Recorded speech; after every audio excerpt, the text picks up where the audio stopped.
remember myself as a kid grumping and grouching about going for a walk. I'm going to stay in the car. I don't want to go. I didn't want to come here anyway. You're all about the victim mindset. Yes. But to be fair to kids, you don't have the level of power, right? that you do as an adult. That is a good point. You're having all of these things enforced upon you. Yeah. So you have no control. I'd hate sorting out laundry, but then I turn into like a 12-year-old kid. Oh, I've got to put my laundry away. Oh, it takes so long. So you've recognised something, but you still haven't done anything about it. You're still just moaning. But then you very quickly realise, like, the only person you're ruining the experience of right now is yourself, right? so grow up, sort it out. I'm sure we can all think of times when we've brushed responsibility onto others or appointed blame for stuff we're not happy with in our own lives. The question is, where do you sit on the accountability ladder? And what's the view like from the top? Hello and welcome to Sketchplanations, the podcast. Have you ever been reading a book or watching a film or TV series and thought to yourself, this is so good, I really don't want it to end? Well, I can't promise anything, and it does depend on a myriad of factors.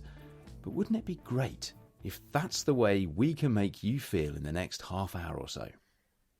What I can promise is that all three of us have signed up to the Sketchplanations the podcast mandate, in which we are now formally committed to do our utmost to provide, and I quote, enjoyment of the sketches for the people. You can find a whole host of sketches as part of the Sketchplanations collection at sketchplanations.com. Equally, there are tons shared up on Instagram and Twitter.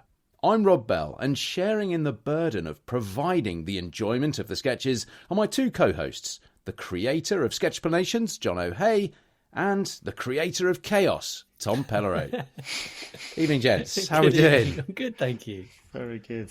What a pleasure to be here again with you chaps. Now, Jono, I was reminded in the week by somebody leaving a comment on some stuff I'd recently uploaded to YouTube that any references I make in content that I share online aren't necessarily fully understood or appreciated by everybody who receives or indulges in that content, which could be almost anyone, anywhere, right? Now, my reference points are based on my upbringing and my influences, my interests, my friends, but when stuff goes online, it obviously has a potential to be a global, and so those personal references might not necessarily scan as well as I'd originally intended. Is that something that you're aware of when you're doing your sketches, and because you are trying to make a very clear point and communicate very concisely? Because I imagine you're well aware that your Sketchplanations are consumed all over the world. Yeah, it's an interesting question, because it started off just as a personal project, right? So it was literally just for me, and it didn't matter, and it could be like as unique and individual as I am. But now that's not the case. I mean, even a dumb example, right? Like, obviously, I'm from England, I live in London, and the spellings are different in the US, and if somebody wants to find one of the sketches, they might want to use the American spelling. And actually, I've got more people who follow from the US than I do in England. So does that mean I should start doing things in American spelling? And, you know, what happens if I do football references? Should I start calling it soccer, or does it need to be sort of a more generic sporting reference or something like that? And so I do consider it, but I think ideally, I mean, I don't want to be a newspaper, right? Like, you want to be bland it down and be so generic that you're just, you know, might as well just be an encyclopedia churning this stuff out. That sort of lose all the interest. And I think one of the things I haven't, I think, compromised about Sketchplanations is it's what I found interesting, and it might be this, you know, the random thing that's coming up next is the random thing that I found interesting. And whether you like it or not, and that's why it crosses such a wide range of stuff. So yeah, I mean, it is something I consider, but I do think you have to put a bit of you into stuff, otherwise it's just not interesting anymore. I totally agree, and that is one of the beauties of social media platforms, right? Is that people can broadcast them, and it's not filtered or censored in any way by anybody, and sometimes that that might be detrimental, and other times it might be a real benefit. But there is a platform. Well, these are platforms, which mean you can be totally true to yourself. But Tommy, in your line of work, it's quite different, isn't it? Because you need it to appeal, and you need it to be clear to whoever that market is, wherever they are in the world. Yeah. So is it something you consider? The whole time in packaging, especially because we're designing products to be sold in the shelves in Tesco's and Boots, and then Carrefour in France and Walmart in America and shops in Japan and Australia, and just trying to therefore create, especially Europe is really tricky with all those languages in such a small kind of area. We're having to put Dutch and German and French and Spanish on the front of a packaging, so therefore you end up putting much less writing at all, and hilariously, despite my surname, I don't speak any French, so I don't understand sort of what's being put on the front, and then the different regulations is probably one of the trickiest things. Like the US, Canada, Australia, Europe, the UK, we all have our own variations of the same legal frameworks. It's just complicated. It's just like, oh my gosh, the legislation side is really exhausting sometimes. So how do you deal with that? Because translation's one thing, right? Yeah. But like the messaging or the focus of what you're trying to portray might be different in different markets around the world, might it? Yeah, you've got to try and find your specialist niches, your areas, and then I think a lot of the time as Westerners we think of Christmas as like the really big time, the big selling time, and we completely forget about other religious festivals, Eid, and in China non-religious festivals, like Singles Day and all that sort of stuff. And I've certainly grown my kind of understanding of cultures and religions and different countries, having been brought up, very Western, very white middle class, and you kind of think, well, Christmas is Christmas. It's like the globe is like, no, it's huge here, but it's not a global event anywhere near. So it's fascinating understanding these different things. Well, in the context of this podcast episode, enough time has now been dedicated to this introduction. In the context of our lives, we only learn and develop through pushing forwards. And in the context of the history of the universe, I've got an early start in the morning, so I wouldn't mind wrapping this up before it gets too late tonight. On with the episode.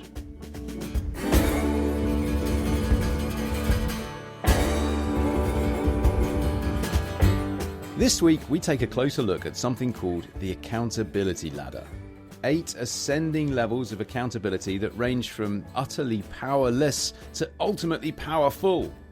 A ladder we could all definitely place ourselves on at different heights if we assessed how we've handled different situations at different points in our lives. You can see Jono's wonderful representation of the accountability ladder on your screen now as the artwork for this episode. You can also find it in more detail at sketchplanations.com. We'd also love to know your take on accountability and the accountability ladder.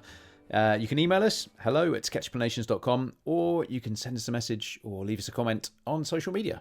Right then, Jono, over to you. Tell us a bit more about the accountability ladder, as well as I'm interested in knowing what effect it had on you when you first heard about it. And I asked that second part of the question because in preparing for this conversation tonight, your sketch and your representation of this model has had a profound effect on me and how I've interpreted a lot of my own actions in life to date. Yeah, accountability ladder. I think from the moment I heard somebody say they were going to explain it to me, I thought, oh, this is going to be interesting. And it was explained to me by a chap called Buzz Pierce at an event, and he said, what about the accountability ladder? And all of a sudden, everybody's ears pick up. Oh. Well, let me tell you about it. And the example he gave, and the one in the sketch, is from this chap called Bruce Gordon, and it's a really nice example that everybody can relate to. And so basically, there's a ladder of accountability where you're essentially taking no accountability all the way up to the top rung. And he gives this example of a parent and a child who's come back and said, I didn't know about the homework tomorrow and I haven't done it. And so right at the bottom rung, you've got awareness, which is what homework? And then the next level up, we're taking a bit more accountability as well. Okay, I know there was homework, but the teacher wasn't clear that it was due tomorrow. So that's blame. And then the next level up is, well, it's too late for me to do it now. There's no time. no time left. And so that's excuses. And then the next level up is going, well, there's no time to do it now, but maybe it'll be fine. Yeah. And so that's hope. And so all of these bottom rungs he puts in as part of the victim mindset, where you're not powerful, you're powerless. And then the top half of the rung is where you switch it to be, instead of being a victim, I'm going to be accountable. I'm going to take accountability. And when you're accountable, you're powerful, which is a point Bruce made, which is really interesting. And so those top rungs start with just acknowledging reality. And so acceptance. So, okay, I haven't done the homework tomorrow. I should have done it. Then it's next level up is owning it. Right, I'll take care of it. I'm going to do my best. Next level up is I've still got time. We can do this. I've got an idea for it. So that's find a solution. And the last one is right, I'm on it. I'm going to make it happen. And so all the way from not even acknowledging that something needed doing, all the way up to the very top of I'm on it. I'm going to make it happen, is the accountability ladder. It's absolutely brilliant. And I got quite drawn into this and really kind of retrospectively assessing a lot of decisions I've made or how I've responded to certain situations in life. And I could probably place myself on every single one of those rungs at different points, according to the situation. Tommy, what sorry, you don't want to go on? Well, I was just going to say, it hits home, doesn't it? So once you start thinking Crikey. about it, you're like, crikey. All those occasions when you could have taken more accountability, you could have done more. Yeah. Absolutely. And the thing that I was so intrigued by was that exactly as you just said, once you move into that top half, those top four rungs, you're in control. You have a bit more control, and the higher up you go, the more control, the more, as you say, the more power that you have, and that feels a much better place to be in. Tommy, yeah, accountability ladder. It's brilliant, isn't it? Once you see that, you sort of go, oh yeah, no, there is different types of accountability. I do behave in different ways. Because often I think we go through life and we don't even realize there are certain behaviors until you kind of see a really simplified framing. Jono, they often called that, or modeled. And this is a really, really lovely one. And you see it so much, John. I'm sure you see this in kids, like the whole time, the way they kind of escalate through different ones. I remember myself as a kid, grumping and grouching about going for a walk. I'm going to stay in the car. I don't want to go. I didn't want to come here anyway. Yes. And you're all about the victim mindset. It's blame, it's excuses. But to be fair to kids, you don't have the level of power, right? No. that you do as an adult. Yeah. That's a good point, Jono. Yeah. Yeah. So, yes, you could potentially earlier in life take more responsibility for things and accountability and get on with it. But as a little kid, it's difficult. That is a good point. You are having all of these things enforced upon you. Yes. So you have no control. Yes. And so, play the victim. Play the blame. But also, I would say, I've got a pile of laundry behind me. I'd hate sorting out laundry. My wife, Sarah, is brilliant at kind of getting it all. But then I turn into like a 12-year-old kid. Oh, I've got to put my laundry away like this. And then it's, it takes so long. And do you know what? I've heard you moan about that before, Tommy, and you've said, I wish someone would invent a way of like doing it all for you, doing the folding, pairing the socks. Yes. So you've recognised something, but you still haven't done anything about it. You're still just moaning. It's true. Where's that? I have thought genuinely about it. It's really, really difficult though, and I'm hoping someone else will sort it for me. But or one day I'll have to sort it out and make robots that do fold clothing. So you're at level 4. You're at level 4 hope. Yeah, I must say I'm quite a big fan of level 4 hope. I think I try to be in those higher levels all the time, or as much of the time, but lapsing into hope is probably my biggest weakness, I must say. I tend to agree with you. I stumbled across quite a few examples when I've been on that number 4 hope rung of the ladder, and I tried to distill it down to what is it about that situation that means I'm at level 4, I'm at hope stage, and it was basically that I want something to change, but I can't really be asked to do it. Yeah, that was it. That's the hope. Well, hope is a positive kind of thing. You feel like you're being positive, but it's not a way to really make things happen. It's then moving up to the next stages, the acknowledgement of the reality. What I do find, I don't know if it's the case, is it all depends on how much sleep I've had. As to what level I'm kind of at. So it's Tuesday, it's bank holiday yesterday. I had the longest lie-in I've had for felt like years yesterday. So I'm feeling very kind of empowered. But on Friday last week, I was very much in the what homework. The teacher wasn't clear kind of mindset, I must admit. Specific examples, and I can give you some relatively insignificant examples in the grand scheme of things, but examples that were quite succinct, I thought. Over the last few years, I've really started getting into cricket, and I've only played about 5 cricket matches in my life because of circumstances. I didn't play as a kid because my school didn't do it, and I lived abroad, so there weren't cricket clubs, blah, blah, blah, excuses. But of the matches that I have played, I've loved playing, even though I might have gone out for a golden duck on 2 of those 5 matches. It didn't matter. I loved it, and I was just wanted to play more cricket, but I didn't want to go and join a club because I didn't want to do it all the time. I just wanted to have the odd cricket match that I could be part of. So it was a case of just waiting around for a match where someone needed an extra player or something like that, until someone said to me, well, why don't you just put on a cricket match if that's what you want to do? I was like, yeah, that's a great idea. Right, yes. I'll do that.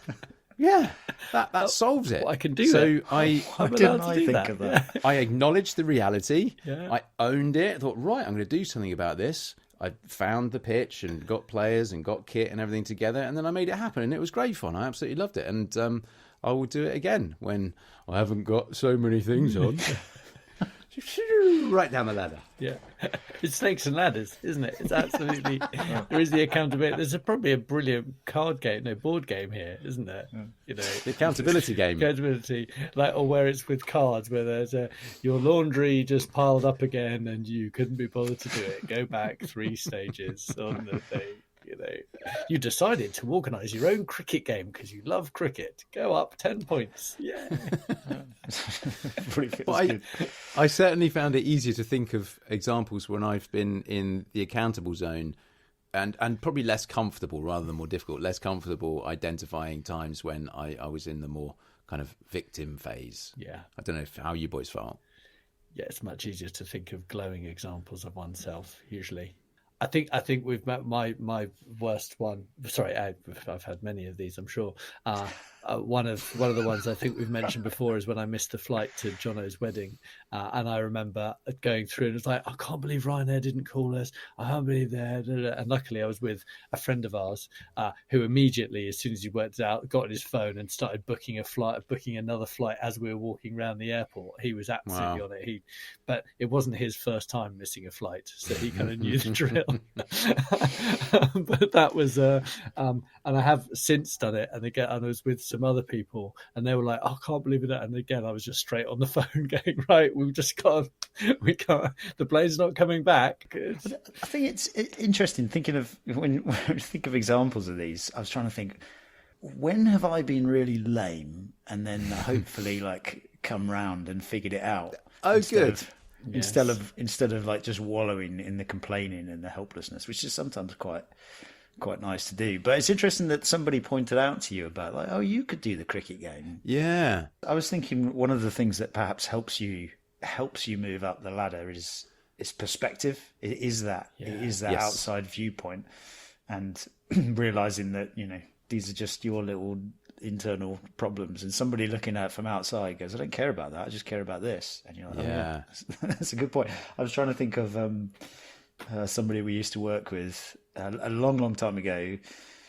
We'd done a presentation and we were presenting it that morning, but we did it really late and it wasn't as good as it should be, and so we were there making excuses, and he said, don't give me this. I don't want to listen to all this because you make me suffer twice. First, you make me suffer because the presentation isn't as good as it could be. And second, I had to listen to all your excuses.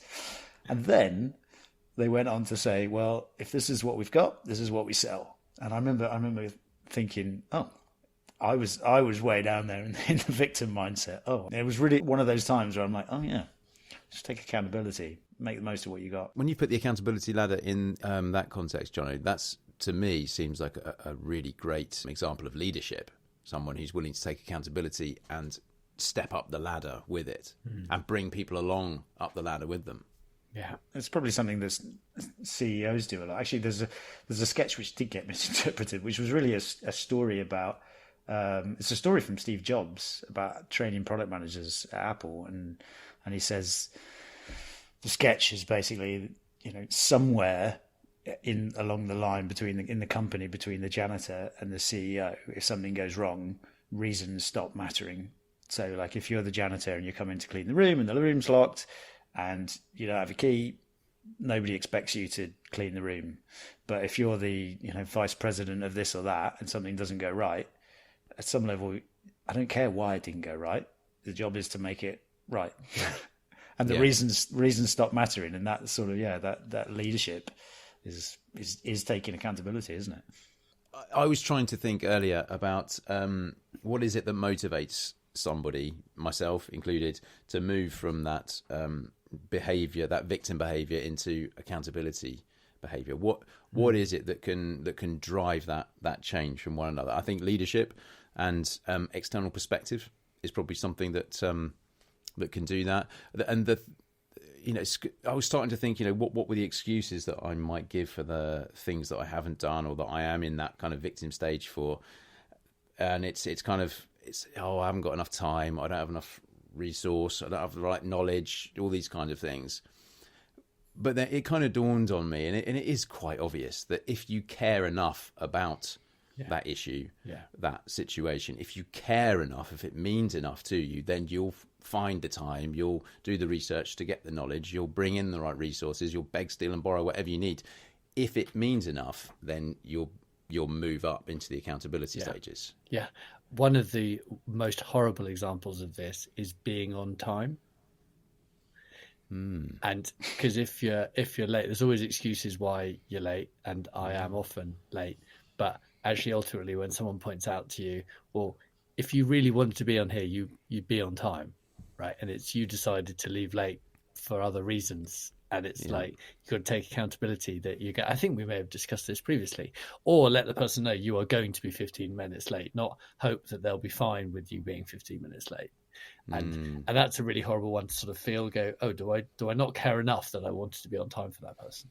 I tell you what, the accountability ladder was so present in The Apprentice, because every week you are so accountable. You've got like your 24 hours to do something, and then you are in the boardroom and you're in for it, and everyone you're being scrutinized for everything. Do stuff, and it's so accountability. And I remember, because you also do a lot of these sort of one-on-one interviews, and I sort of said, well, I'm going to try my best on this one, and the person, the AD talking to you, goes, "What do you mean try? Like, Lord Sugar doesn't want people to try; he wants people who can do."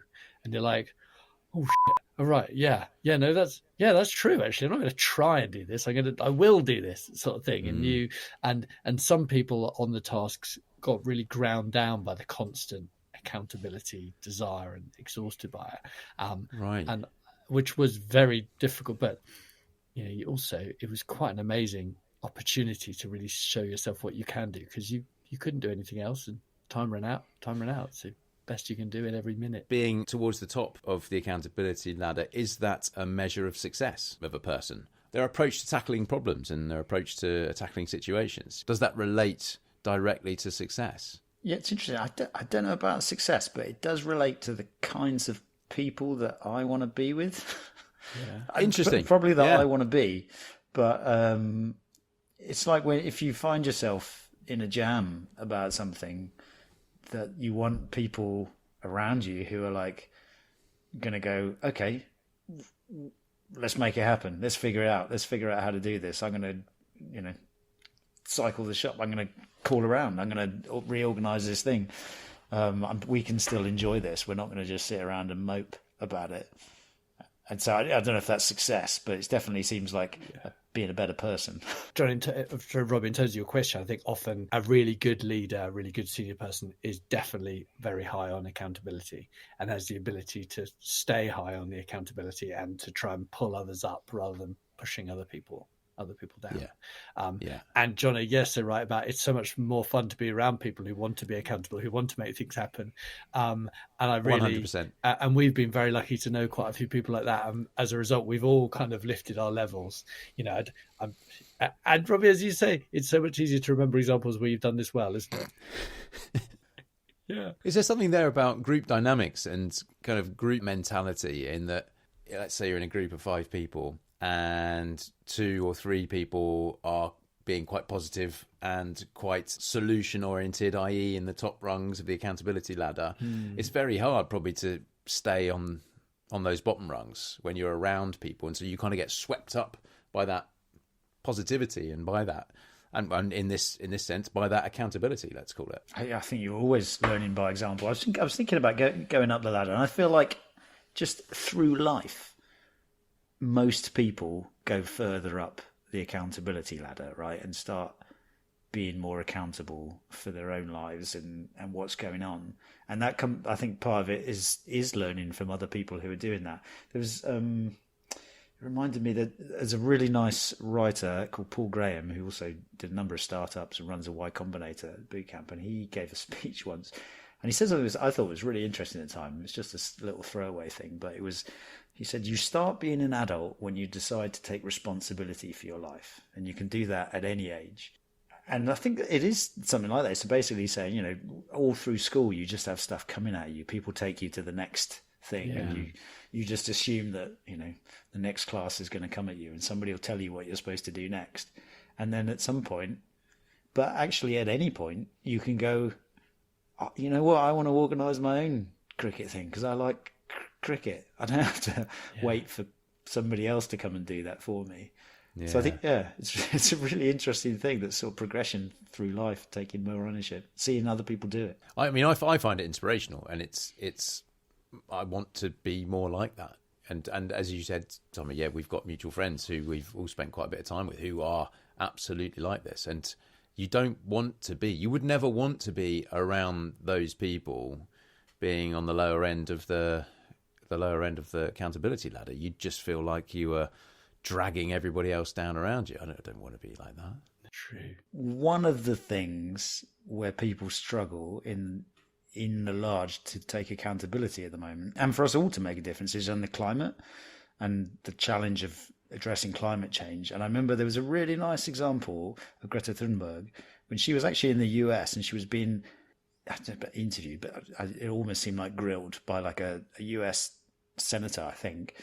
And he gave the example. He was like, well, what's the point in us all making things better if China's building all these coal power plants and they're burning through coal at faster rate? What does it matter what the US does?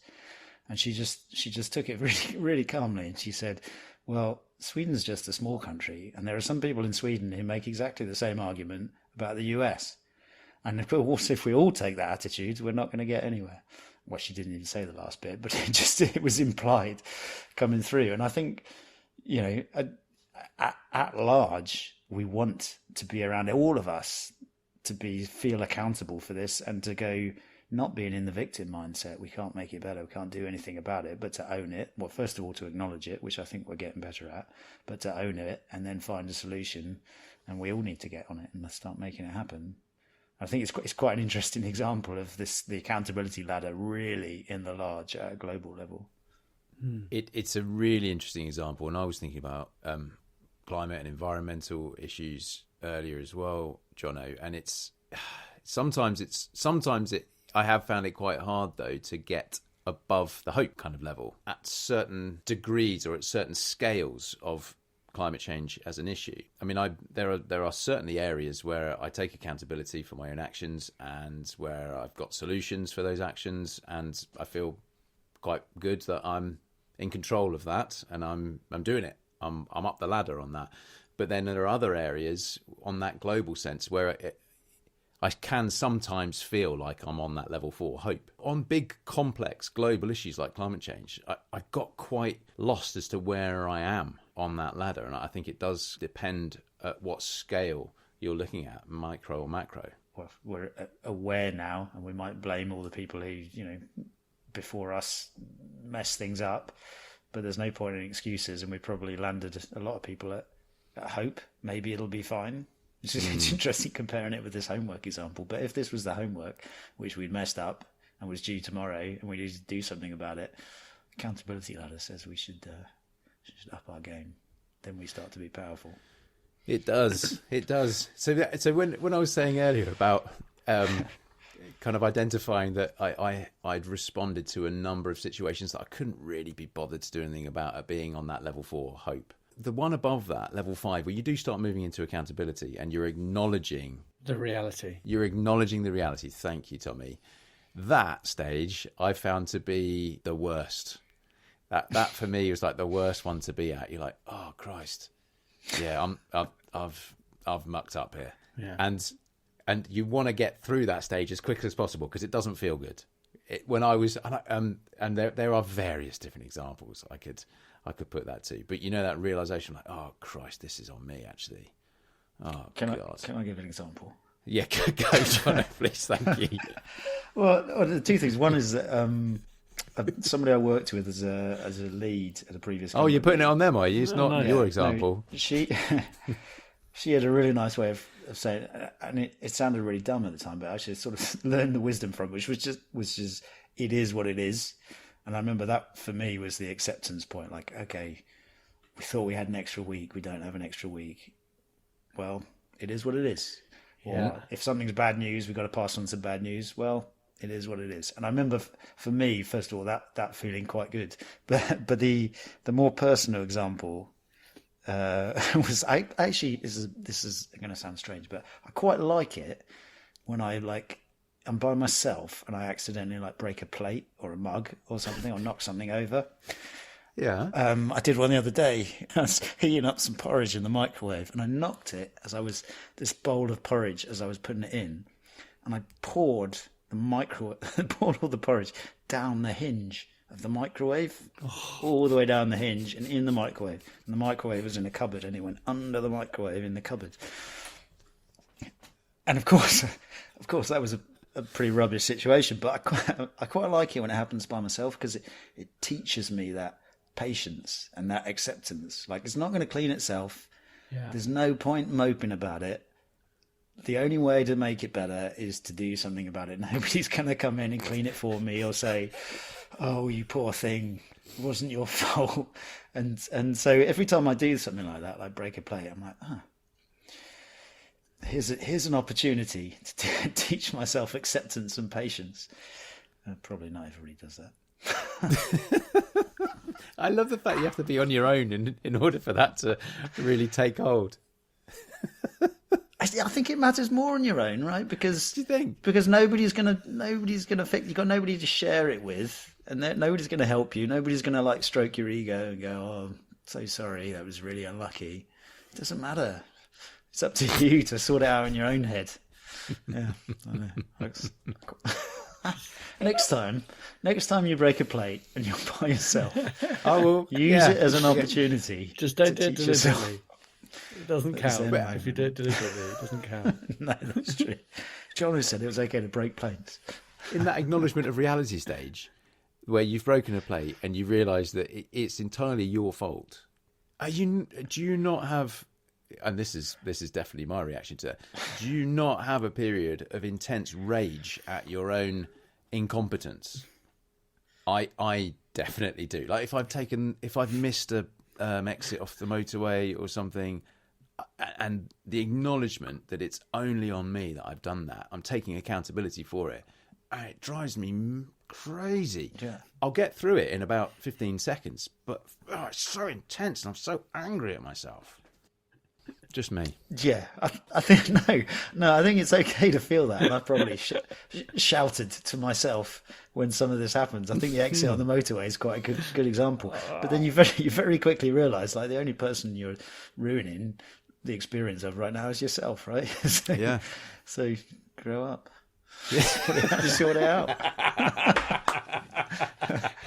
Yeah. Should number 5 really be just grow up? Just grow up. Yeah, come on, mate. Responsibility for your life. Come on. I think also I'd like to mention that sometimes I feel maybe that as a leader, you can take ownership of things, whereas as a leader's responsibility often is to allow other people to take the ownership of things. And so as the leader, if you are like jumping to the whole, I can work this out, we can work, like you can very quickly often take over the ownership of something rather than letting your team or the individual who's potentially made the mistake or the individual to really own it and to make it happen rather than you taking over. And I think then they become the sort of the victim if you do that, which is very, very challenging often. I'm with you on that. I was wondering earlier if there are potential downsides to being constantly at the top of that or responding to situations constantly at the top of the accountability ladder by always making stuff, taking it upon yourself to make stuff happen to make the situation better. If there it can be quite annoying, can't it? It's sort of endless positivity. That probably is the downside, yeah. It's very, very British thing to like enjoy complaining. Oh, it'll probably rain tomorrow anyway. It's sort of some enjoyment in like really wallowing in our powerlessness every now and then. Yeah, that's a good thing to do. You're like, oh, stop trying to fix everything. So two questions I've asked in this conversation about being on that top ladder and responding to situations constantly and at that highest level of accountability is it a measure of success? And actually, are there some downsides? And to both, the question is yes, it can be a measure of somebody who's successful. It can also be really bloody annoying. And sometimes good summary. And sometimes not helpful. Like actually, you probably not. You almost want to be kind of like below someone to try and help them climb out. And often with the kids' example, if you kind of coax them and go like, when Poppy starts screaming, you go, I hate it too, Poppy, isn't it just rubbish? Blah, blah, blah. Then they're like, oh, hang on, what's that? What? We can't both be screaming, And they start sort of taking. Sometimes you've got to meet people at their level to try and help them. Well, that's coaching, right? That's coaching. So is coaching? Maybe I'm stretching the metaphor of the ladder too far now. But is coaching like stepping down a rung from the person behind to give them a little push up the ladder? The classic coaching question is, what do you want to happen, and what are you going to do about it? Yeah, and it does. You might be in a coaching session and venting all the reasons why you're annoyed and stuck, and then say, what are you going to do about it? And it's it's helping you move up the ladder, up to the next rungs, being accountable. I think, And it doesn't really matter where that coach is on that ladder, because it's not their situation to deal with, right? I'm a very visual person. Exactly. I'm trying to imagine somebody helping pull someone up the ladder or behind, giving them a shove up the arse. That's probably a coach is more like someone who's floating next to the ladder at whatever they're level on their own they wish ladder. To be. Well, they don't need a ladder. They've hired a cherry picker for the day. Exactly. Up they go. On a cloud. A nice extension. There's a brilliant book called How to Talk So Children Listen, I think. John, have you read it? And one of the things it talks about is asking the children for their solutions. Okay, so this has happened. What's the solution? Your vegetables are all mixed up. What's the solution? And I must admit, I find it really helpful as when Jack's forgotten his sort of, he can't find it. It's like, okay, Jack, so what are we going to do? We're just going to scream here for a little bit or kick stuff, or what's the solution? Grow up, Jack. Rather than I just grow up and then going to get the socks for him. It's like, well, what are we going to do? That's tough coaching. But trying to be in a kind way rather than Well, we've talked a lot about kind of journeys along the ladder ascending. Would there ever be a situation where one might descend the ladder in their response to a situation or to a problem? There was just once or twice when I was thinking through this of situations where I wasn't proud of, where something was going wrong, but I wasn't. And I wonder if this happens in The Apprentice or something. But it wasn't my situation, and I didn't mess it up. And instead of trying to help and fix it, I sort of, it's like I hold your hands up. Just let that one slide. You get us out of it. But that's not my finest hours. Do I you don't know do that anymore. Do you know that's really important, right? Because the situations that I identified myself where I was in the bottom four in that victim mentality, I'm really not proud of them either. They're not ones they're not stories you want to share, are they? I mean, yeah, then that Mel's going to then. Yeah, but almost. Yeah. For example, Jono and I were both doing the silence. Yeah, don't pull that trick on me again, because you know I will chat through that silence. I'd like to add finally tonight that I have been slightly obsessed with the accountability ladder since we've kind of been looking at this over the past week and kind of preparing for the podcast tonight.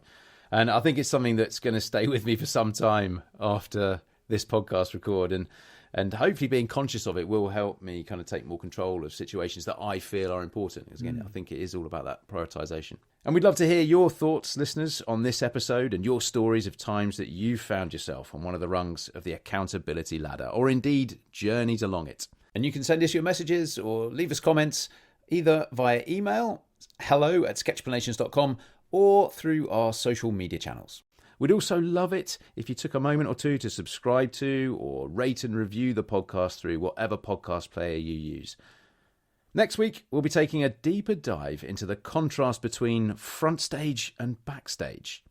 It's there on sketchplanations.com already if you want to get a head start, or if you have subscribed to the podcast series, it'll just pop into your life in audio form next week. For now, I'm going to take control. I've acknowledged that we're coming to the end of this podcast. I'm taking ownership of making sure we don't just fizzle out from this episode. I'm considering my options, and I've decided that this is the end.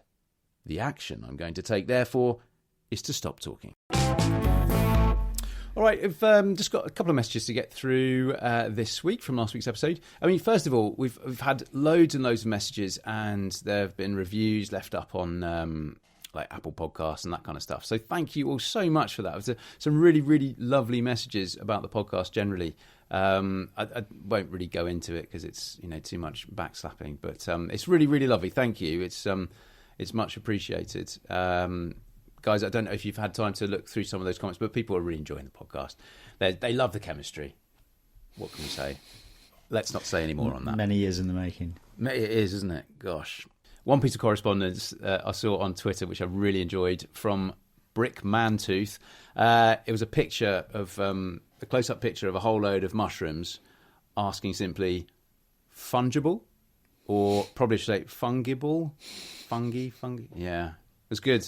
Very good. It was good. It actually took me a while to get it, and I was thinking, would a bag of mushrooms actually be fungible or not? Would I? Could I swap them for another bag of mushrooms?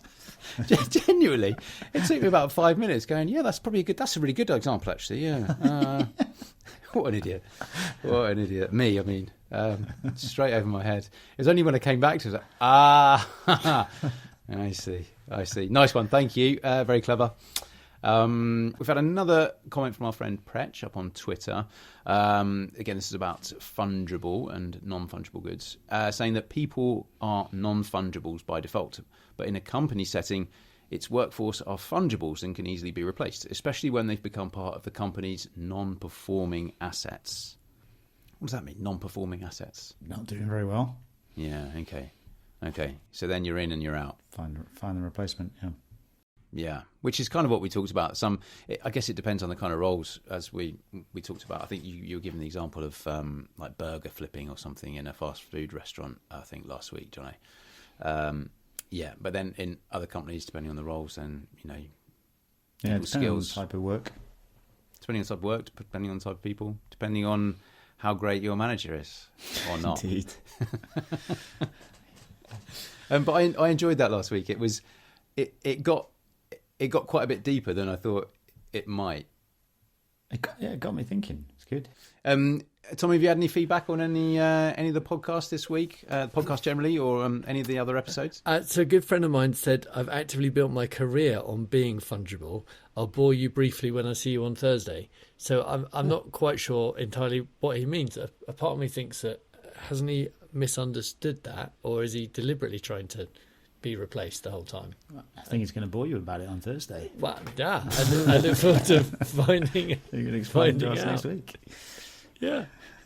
Oh yeah. So what, kind of just Slot hide in amongst the wherever, crowd? Yeah. So that he deliberately wishes to be replaceable constantly. Well, find out on Thursday. I just remember this chap called Edward de Bono, and he proposed. He's a big proponent of lateral thinking, for example. He proposed that if you worked in the government or like the civil service, and you could find a way for what you needed your job to do to be done without you needing to do it, then the government should pay you your full salary for life anyway. Yeah. And then you could go do whatever else you needed to do. Love that. And of course, nobody ever does that, right? Like if you're so smart that you manage to automate your job away or make it not needed, you never get the benefit of that. It's very hard down the road to agree to, even though it's actually quite. I think that's logically makes sense. It's brilliant. It logically makes sense, and it's quite motivational as well, I reckon. Do you know, it reminds me of another one of your sketches, Jono, a little bit about, I think this is more about kind of knowledge and information management.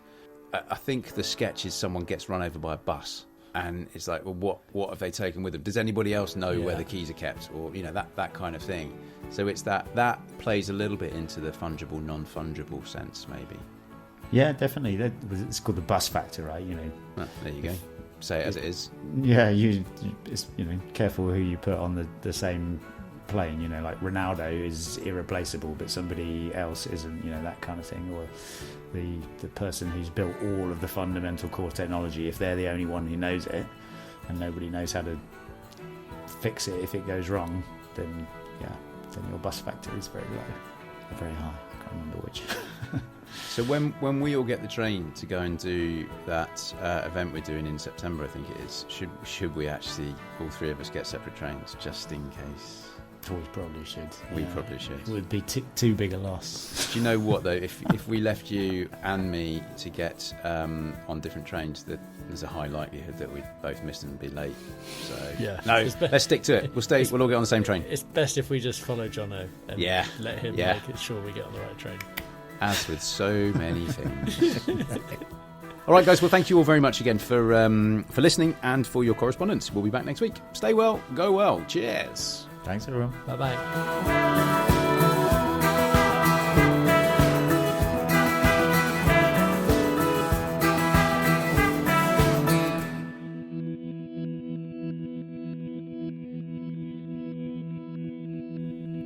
All music on this podcast series is sourced from the very talented Frank Cinelli.